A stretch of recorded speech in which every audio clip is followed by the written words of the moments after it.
മാന്ത്രികം താന്ത്രികപരമായിട്ട്, അതും black magic പോലുള്ള അങ്ങനെയുള്ള മന്ത്രങ്ങൾ ഉപയോഗിച്ച് ആ വ്യക്തിയെ, അയാളെ എനിക്കിഷ്ടമാണ്, ഞാൻ അയാളോട് ഇഷ്ടമാണെന്ന് പറഞ്ഞിട്ട് അയാളത് റിസീവ് ചെയ്യാൻ താല്പര്യപ്പെടുന്നില്ല, എൻ്റെ സ്വാധീനതയിൽ നിൽക്കുന്നില്ല. അപ്പോൾ അയാളെ ബലമായിട്ട് മന്ത്രതന്ത്രങ്ങൾ ഉപയോഗിച്ച് മറ്റു വ്യക്തിക്ക്, ഭാര്യയായാലും ഭർത്താവായാലും സൗഹൃദമായാലും, അവിടെയൊക്കെ മറ്റേ വ്യക്തിക്ക് ഒരു സ്നേഹം തോന്നുക, ഒരു ആകർഷണം തോന്നുക. എനിക്ക് അയാളെ വേണം, അല്ലെങ്കിൽ എനിക്ക് അയാളെ കൂടിയേ തീരൂ. വൺ വേ ആണെന്ന് പറയും. അപ്പൊ വൺ വേ ആയിട്ട് വരുമ്പോ വശ്യത്തിന് വേറൊരു ജ്യോതിഷത്തിനാണ്, അസ്ട്രോളജറാണ്. ഇന്ന് നമ്മൾ പറയുന്ന വിഷയം, അല്ലെങ്കിൽ നമ്മൾ പ്രതിപാദനത്തിനായിട്ട് എടുത്തിരിക്കുന്ന വിഷയം വശ്യമാണ്. വശ്യം എന്ന് പറഞ്ഞാല് വശീകരണം എന്നാണ് അതിന്റെ അർത്ഥം. അപ്പൊ ജ്യോതിശാസ്ത്രപരമായിട്ട് നമുക്ക് ഈ വശ്യത്തിനൊരു പ്രാധാന്യമുണ്ട്. അത് നമ്മളൊരു വ്യക്തിയുടെ ലഗ്നം, ചന്ദ്രരാശി, ശുക്രന്റെ ബലം, ചന്ദ്രന്റെ ബലം, ഇതെല്ലാം നോക്കിയിട്ട് നമുക്ക് ഒരാളുടെ വശ്യബലം മനസ്സിലാക്കാൻ പറ്റും. അതുപോലെ തന്നെ ഓരോ വ്യക്തിക്ക് വേറൊരു വ്യക്തിയോട് വശ്യത ഉണ്ടോ, അല്ലെങ്കിൽ അയാളുടെ ആകർഷ വലയത്തിൽ വരുന്ന രാശിയിലാണോ മറ്റേയാൾ എന്നൊക്കെ നോക്കാനുള്ള ഒരു രീതി നമ്മുടെ ജ്യോതിശാസ്ത്രത്തിൽ ഉണ്ട്. അപ്പൊ വശ്യം എന്ന് പറഞ്ഞാൽ തന്നെ ഒരു വ്യക്തിക്ക് ഒരു വ്യക്തിയുടെ ജീവിതത്തിലേക്ക്, അല്ലെങ്കിൽ അയാളുടെ മനസ്സിലേക്ക് ഒരു പ്രത്യേക സ്ഥാനം, ഒരു ആകർഷണം, ഒരു സ്വാധീനം ഉണ്ടാകുക എന്നുള്ളതാണ്. അപ്പൊ പിന്നെ വശ്യത്തിന് മറ്റൊരു രീതിയിൽ പറയുമ്പോൾ നമുക്ക് ഒരിക്കലും ചേർന്നു പോകാത്ത വ്യക്തികൾ തമ്മിൽ വളരെ എന്താ പറയാ, എനിക്ക് അയാളെ വേണം, അല്ലെങ്കിൽ എനിക്ക് അയാളെ കൂടിയേ തീരൂ, എവിടെയെങ്കിലുമൊക്കെ വച്ച് കണ്ടുമുട്ടി, അല്ലെങ്കിൽ സൗഹൃദപരമായിട്ട് നമ്മൾ ചിലപ്പോൾ ഒന്നിച്ച് ജോലി ചെയ്യുന്നവരായിരിക്കും, അല്ലെങ്കിൽ ഒന്നിച്ച് പഠിക്കുന്നവരായിരിക്കും. അങ്ങനെയൊക്കെ വരുമ്പോഴത്തേക്ക് ഈ ഇപ്പൊ പറയുമല്ലോ എന്താണ്, വൺ വേ ആണെന്ന് പറയും. അപ്പൊ വൺ വേ ആയിട്ട് വരുമ്പോ ഒരു സൈഡിൽ നിന്ന് മാത്രമാണ് സ്നേഹം വന്നിട്ടുള്ളത്, മറ്റേ സൈഡിൽ നിന്ന് വന്നിട്ടില്ല. അപ്പൊ ആ വ്യക്തിക്ക്, ഈ വൺ വേ ആയിട്ട് നിൽക്കുന്ന ആളാ, അങ്ങോട്ട് കൊടുക്കാൻ തയ്യാറായി നിൽക്കുന്ന ആൾക്ക് റിസീവ് ചെയ്യാൻ മറ്റേ ആൾക്ക് താല്പര്യം ഇല്ലാതെ വരുമ്പോഴത്തേക്കാണ് വശ്യത്തിന് വേറൊരു മുഖം കൂടിയുണ്ട്. അതാണ് മാന്ത്രികം താന്ത്രികപരമായിട്ട്, അതും ബ്ലാക്ക് മാജിക് പോലുള്ള അങ്ങനെയുള്ള മന്ത്രങ്ങൾ ഉപയോഗിച്ച് ആ ഒരു വ്യക്തിയെ, അതായത് ഒരു പെർട്ടിക്കുലർ പേഴ്സണെ എനിക്ക് ആവശ്യമാണ്, അല്ലെങ്കിൽ അയാളെ എനിക്കിഷ്ടമാണ്, ഞാൻ അയാളോട് ഇഷ്ടമാണെന്ന് പറഞ്ഞിട്ട് അയാളത് റിസീവ് ചെയ്യാൻ താല്പര്യപ്പെടുന്നില്ല, എൻ്റെ സ്വാധീനതയിൽ നിൽക്കുന്നില്ല. അപ്പൊ അയാളെ ബലമായിട്ട് മന്ത്രതന്ത്രങ്ങൾ ഉപയോഗിച്ച് അയാളെ കൊണ്ടുവരിക, തന്റെ സ്വാധീനതയിലേക്ക് കൊണ്ടുവരിക. അപ്പൊ ചിലര് സ്നേഹത്തിന് വേണ്ടി കൊണ്ടുവരാം, ചിലര് പണത്തിന് വേണ്ടി കൊണ്ടുവരാം, ചിലര് മറ്റ് എന്തെങ്കിലും ഒക്കെ എന്താ പറയാ, സെൽഫിഷ് ആഗ്രഹം, അതായത് സ്വന്തം ആഗ്രഹങ്ങൾ, സെൽഫിഷ്നെസ് കൊണ്ടുവരുന്നതാണ്. അതൊക്കെ സെൽഫിഷ്നെസ് എന്നാണ് വരുന്നത്.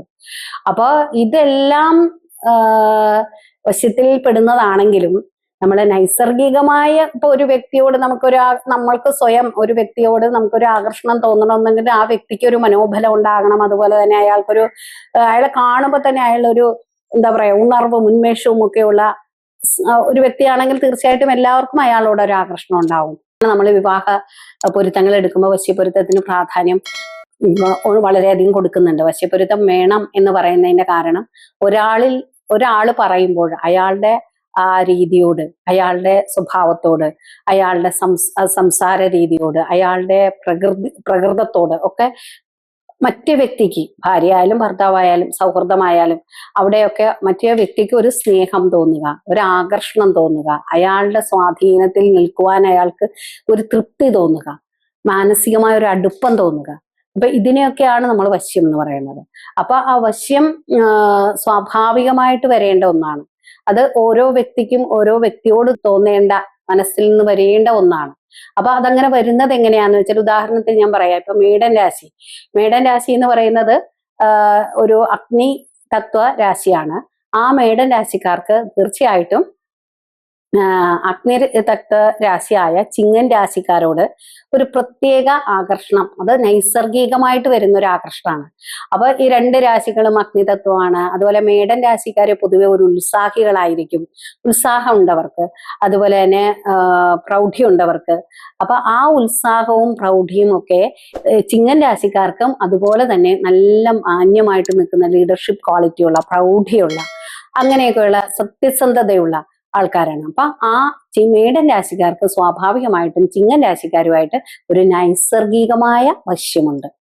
അപ്പൊ അങ്ങനെ അതുപോലെ തന്നെ നമുക്ക് ഇടവൻ രാശി ശുക്രന്റെ രാശിയാണ്. കന്നിരാശിക്കാരുമായിട്ട് അതുപോലെ ഒരു നൈസർഗിക വശ്യമുണ്ട്. അപ്പോ ഇടവൻ രാശി എന്ന് പറയുമ്പോഴത്തേക്ക് അവർക്ക് കുറച്ച് ഉത്സാഹവും അതുപോലെ തന്നെ കമ്മ്യൂണിക്കേഷൻ, കന്നിരാശിക്കാർക്കാണെങ്കിൽ ബുധന്റെ സ്വാധീനം ഉള്ളത് കൊണ്ട് നന്നായി ആശയവിനിമയം ചെയ്യുന്ന ആൾക്കാരായിരിക്കും, സരസമായിട്ട് സംസാരിക്കുന്നവരായിരിക്കും. ശുക്രൻ രാശിക്കാരാണെങ്കിൽ നല്ല ഉത്സാഹഭരിതരായിരിക്കും, കലയിലും കാര്യങ്ങളിലും ഒക്കെ താല്പര്യമുള്ളവരായിരിക്കും. അപ്പൊ അവര് തമ്മിലും സ്വാഭാവികമായിട്ടുള്ള ഒരു ആകർഷണം ഉണ്ടാകും. അപ്പൊ ഈ രാശികൾ, അതേപോലെ മീനൻ രാശിയും അതുപോലെ തന്നെ കർക്കടകൻ രാശിയുമായിട്ട് സ്വാഭാവികമായ ഒരു നൈസർഗികമായിട്ടുള്ളത് സ്വതസിദ്ധമായിട്ട് അവര് ഒരു ആകർഷണ വലയത്തിലായിരിക്കും ആ രാശികൾ തമ്മിൽ. അപ്പൊ മീനൻ രാശിയും ജലതത്വ രാശിയാണ്, അതുപോലെ തന്നെ കർക്കടകൻ രാശിയും ജലതത്വ രാശിയാണ്. നമുക്കറിയാം കർക്കടകൻ രാശിയുടെ അധിപൻ ചന്ദ്രനാണ്. അപ്പൊ ആ വ്യക്തികൾക്ക്, ചന്ദ്രന്റെ സ്വാധീനമുള്ള വ്യക്തികളാണ് കർക്കടകൻ രാശിയിലുള്ളവര്. അവര് സ്വാഭാവികമായിട്ട് അവർക്ക് ഒരു കെയറിങ് കൊടുക്കാൻ കഴിവുള്ളവരായിരിക്കും. അപ്പൊ അവർക്ക് പൊതുവെ ഒരു സ്നേഹവും സ്നേഹസമ്പൂർണമായ ഒരു ഇടപെടലുകൾ അവരുടെ ഇടയിൽ നിന്നുണ്ടാവും, ഒരു സാന്ത്വനം അങ്ങനെയുള്ള ആൾക്കാരായിരിക്കും. അതുപോലെ മീനൻ രാശി ആൾക്കാരെന്ന് പറയുമ്പോൾ അവർക്കൊരു പ്രത്യേക സൗമ്യത ഉണ്ടാവും. കാരണം അത് മീനൻ രാശി എന്ന് പറയുമ്പോൾ തന്നെ നമുക്കറിയാം അത് ഗുരുവിന്റെ രാശിയാണ്. അപ്പൊ അവർക്ക് കുറച്ച് ക്ഷമയും നല്ല സൗമ്യമായ ഇടപെടലുകളും ആത്മീയ താല്പര്യതയും ആത്മീയമായിട്ട് ഉയർന്ന ഒരു രീതിയായിരിക്കും അവർക്കുള്ളത്. അപ്പൊ ആത്മീയപരമായിട്ടും ഒരു വ്യത്യസ്തരായിരിക്കും അവർ. അപ്പൊ ആ ആൾക്കാരെ, മീനൻ രാശിക്കാരന്റെ ആത്മീയതയും അവരുടെ സൗമ്യതയും അവരുടെ സത്യസന്ധതയും കർക്കിടകൻ രാശിക്കാർക്ക് അതൊരു വലിയ ആകർഷണം തോന്നും. അതുപോലെ കർക്കിടകൻ രാശിക്കാരുടെ ഈ പറഞ്ഞ കെയറിങ്, അതുപോലെ അസാന്ത്വനം, പരിലാളനയിൽ കൊടുക്കാനായിട്ട് ഒരു കൂടുതൽ താല്പര്യമുള്ള ഒരു രാശിക്കാരാണ് അവർ. അപ്പൊ അവര് തമ്മിൽ നല്ല ആകർഷണം ഉണ്ടാകും. ഇത് സ്വാഭാവികമായിട്ട് വരുന്നതാണ്. അപ്പൊ അങ്ങനെ ഉള്ളത് കൊണ്ടാണ് ജ്യോതിശാസ്ത്രപരമായിട്ട് നമ്മൾ പറയുമ്പോൾ ഒരു വിവാഹം എടുക്കുമ്പോൾ നമ്മൾ വശ്യപ്പൊരുത്തമുണ്ടോ, രാശികൾ തമ്മിൽ ചേരുമോ എന്നൊക്കെ നോക്കുന്നത് അതാണ്. അപ്പൊ പൊതുവേ നമ്മള് ഇതൊക്കെ പറയുന്നത് നമുക്ക് നൈസർഗികമായിട്ട് വരുന്ന വശ്യങ്ങളാണ്.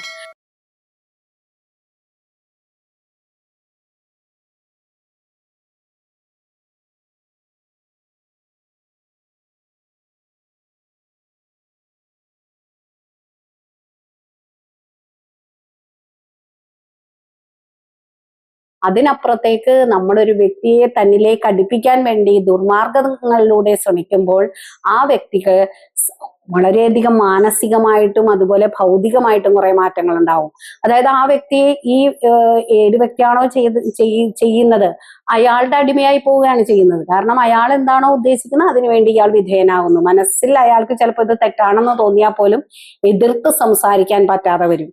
അപ്പോ ആ വ്യക്തി വരുമ്പോ ഞാനാണ് ചെയ്തിട്ടുള്ളതെങ്കിൽ വേറൊരാളെ ആകർഷിക്കാനാണ് ചെയ്തിരിക്കുന്നത്, ഞാൻ പറയുന്ന വാക്കുകൾ ചിലപ്പോൾ തെറ്റാണെന്ന് അറിഞ്ഞുകൊണ്ട് പോലും അതിനെ എതിർക്കാതെ മൗനാനുവാദം കൊടുക്കപ്പെടും, അടിമയെ പോലെ. അതുപോലെ തന്നെ അയാളോട് വല്ലാത്തൊരു ആകർഷണം നമുക്ക് തോന്നും. ആകർഷിക്കപ്പെടേണ്ടതല്ല, മറ്റുള്ളവരുടെ കണ്ണിൽ തീർച്ചയായും വ്യത്യസ്തത തോന്നുന്ന പല ബന്ധങ്ങൾ അങ്ങനെ ചെന്ന് ചാടിയിട്ടുണ്ടാവും. അപ്പൊ ഇതൊക്കെ സത്യം പറഞ്ഞാൽ അങ്ങനെ ഒരു ബലമായ ഒരു ആകർഷണം കൊണ്ട്, അങ്ങനെ ഒരു വശ്യം സത്യം പറഞ്ഞാൽ അതൊരു നീതി അല്ലെങ്കിൽ സത്യസന്ധമായ ഒരു രീതിയല്ല. അപ്പൊ അത് പ്രോത്സാഹിപ്പിക്കപ്പെടേണ്ടതുമല്ല. അതേസമയം നമുക്കൊരു സൗഹൃദം ഉണ്ടായിരുന്നു, പെട്ടെന്ന് എന്തെങ്കിലും ഒരു മിസ്അണ്ടർസ്റ്റാൻഡിങ് വന്ന് അതകന്നു പോയിട്ടുണ്ടെങ്കിൽ നമുക്ക് സാധാരണ ദേവി ഉപാസന കൊണ്ട്, അതായത് പാർവതി ദേവി, ലക്ഷ്മി നാരായണ പൂജ, ഉമാമഹേശ്വര പൂജ, അങ്ങനെയുള്ള സങ്കല്പത്തിലെ ദേവിമാരുടെയും ഉപാസന കൊണ്ട് നമുക്ക് ആ വശ്യം നമ്മളിൽ ഉണ്ടാക്കാനും ആ വ്യക്തിയെ നമ്മളിലേക്ക് അടുപ്പിക്കാനും സാധിക്കും. അതെന്ന് പറഞ്ഞാൽ അത് സാത്വികമായ രീതിയാണ്. അപ്പൊ അങ്ങനെയുള്ള ഉപാസന, കാമേശ്വര, അത് ഇനി പ്രണയിനികൾക്കൊക്കെ ആണെങ്കിൽ അങ്ങനെ പ്രണയതാക്കൾ തമ്മിൽ ഒരു ചേർച്ച ഉണ്ടാകാൻ, ഭാര്യ ഭർത്താക്കന്മാർ തമ്മിൽ ഇടയെടുപ്പം ഉണ്ടാകാൻ ഒക്കെ നമുക്ക് കാമേശ്വരി പൂജ, അതുപോലെ കാമേശ്വര മന്ത്രങ്ങൾ ഉപയോഗിക്കുക, അതൊക്കെ സാത്വികമായിട്ടുള്ള കാര്യങ്ങളാണ്. അല്ലാതെ ദുർമന്ത്രം അല്ലെങ്കിൽ ബ്ലാക്ക് മാജിക് ലിസ്റ്റിൽ പെടുന്ന ഒരു വശ്യം ഒരിക്കലും ഒരു വ്യക്തിയെ തന്നിലേക്ക് ഒരുപാട് കാലം അടുപ്പിച്ച് നിർത്തുവാനോ അല്ലെങ്കിൽ ഒരു സ്നേഹസമ്പൂർണമായ ഒരു ബന്ധം ഉണ്ടാക്കുവാനോ അവിടെ സാധിക്കില്ല. പകരം അവിടെ അടിമത്വം, വിധേയത്വം, ഒരുതരം എന്താ പറയാ ചൂഷണം, ഈ ലെവലിൽ മാത്രമാണ് ബ്ലാക്ക് മാജിക് ലെവലിലുള്ള വശ്യം കൊണ്ട് ചെയ്യാൻ പറ്റുകയുള്ളൂ. അതൊരിക്കലും അഡ്വൈസബിൾ അല്ല. ഒരാളെ ബലപ്രയോഗിച്ച് അല്ല തന്നിലേക്ക് ആകർഷിപ്പിക്കുക, ചില മന്ത്രങ്ങൾ ഉപയോഗിച്ച് ചില ക്രിയകൾ ഉപയോഗിച്ച് തന്നിലേക്ക് കൊണ്ടുവരും. അപ്പൊ ആ വ്യക്തിക്ക് തികച്ചും മാനസികമായിട്ടും ഉറക്കക്കുറവുണ്ടാവും, അതുപോലെ തന്നെ കോൺസെൻട്രേഷൻ കുറവുണ്ടാവും. വീട്ടിൽ ഇപ്പൊ ഒരു ഭർത്താവിനെ അന്യ ഒരു സ്ത്രീയാണ് അങ്ങനെ വശ്യം ചെയ്ത് ബലപ്രയോഗത്തോടെ കൂടി, അതായത് ദുർമന്ത്രവാദത്തിലൂടെ വശ്യം ചെയ്യാൻ ശ്രമിച്ചാൽ ആ ഭർത്താവ് വീട്ടിൽ വരുമ്പോ അയാൾക്ക് ഭാര്യയോട് ഇണങ്ങി ജീവിക്കാൻ സാധിക്കാതെ വരും. അപ്പൊ ബന്ധങ്ങൾ അവിടെ വിച്ഛേദിക്കപ്പെട്ടു പോകുന്നു. ഒരുപക്ഷെ അയാൾക്ക് അറിയാം ഇത് ഞാൻ ചെയ്യുന്നത് തെറ്റാണെന്ന് അറിഞ്ഞുകൊണ്ട് പോലും ആ തെറ്റിലേക്ക് വീണ്ടും വീണ്ടും വഴുതി പോവുക. അപ്പൊ മണി ഉദ്ദേശിച്ചിട്ടാണ് ചെയ്യുന്നതെങ്കിൽ നമ്മൾ അയാൾക്ക് പണം കൊടുക്കണ്ട എന്ന് നമുക്കറിയാമെങ്കിൽ പോലും അയാൾ ചോദിക്കുമ്പോൾ നമ്മൾ അറിയാതെ പണം കൊടുത്തു പോകും. അതുപോലെ തന്നെ അയാൾ വിളിക്കുന്ന സ്ഥലത്തേക്ക് നമ്മൾ അറിയാതെ അയാളെ ഫോളോ ചെയ്തു പോകുന്നു. അപ്പൊ അതൊക്കെ ഒരു നെഗറ്റീവ് ആയിട്ടുള്ള ആസ്പെക്ട് ആണ്. അത് ചെയ്യുന്നവർക്കും ചെയ്യിക്കുന്നവർക്കും അതിൻ്റെതായ ഭവിഷ്യത്തുകളും ഉണ്ടാകും. നൈസർഗികമായിട്ട് നമുക്ക് ഒരാളോടുള്ള സ്നേഹം ഒന്ന് കൂടുതൽ ബൂസ്റ്റ് ചെയ്യിക്കാനും അതുപോലെ ഒരാളോട് തന്നിലേക്ക് ഒരു വശീകരണ ശക്തി ഉണർത്താനും ഒക്കെ നമുക്ക് സാത്വികമായ രീതിയിലുള്ള ഉപാസനകൾ കൊണ്ട് സാധിക്കും. അതാണ് ഏറ്റവും ഉചിതവും. ഇത്രയും പറഞ്ഞുകൊണ്ട് ഞാൻ ഇന്നത്തെ ഈ വിഷയം ഇവിടെ നിർത്തുകയാണ്. എല്ലാവർക്കും ഇഷ്ടപ്പെട്ട് കാണുമെന്ന് വിചാരിക്കുന്നു. ലൈക്ക് ചെയ്യണം, സബ്സ്ക്രൈബ് ചെയ്യണം. നിങ്ങളുടെ വിലയേറിയ കമന്റ്സും ഞാൻ ആഗ്രഹിക്കുന്നു. ജ്യോതിഷവുമായി ബന്ധപ്പെട്ട എല്ലാ വിശേഷങ്ങളും അറിയുന്നതിനായി നവഭാരത് ജ്യോതിഷം ചാനൽ സബ്സ്ക്രൈബ് ചെയ്യുക. നിങ്ങൾ ചെയ്യേണ്ടത് ഇത്രമാത്രം. താഴെ കാണുന്ന നമ്പർ നിങ്ങളുടെ മൊബൈലിൽ സേവ് ചെയ്ത് ഹായ് അയക്കുക. ജ്യോതിഷ സംബന്ധമായ എല്ലാ ആവശ്യങ്ങൾക്കും നവഭാരത് ജ്യോതിഷം നിങ്ങളോടൊപ്പം എന്നും കൂടെയുണ്ട്.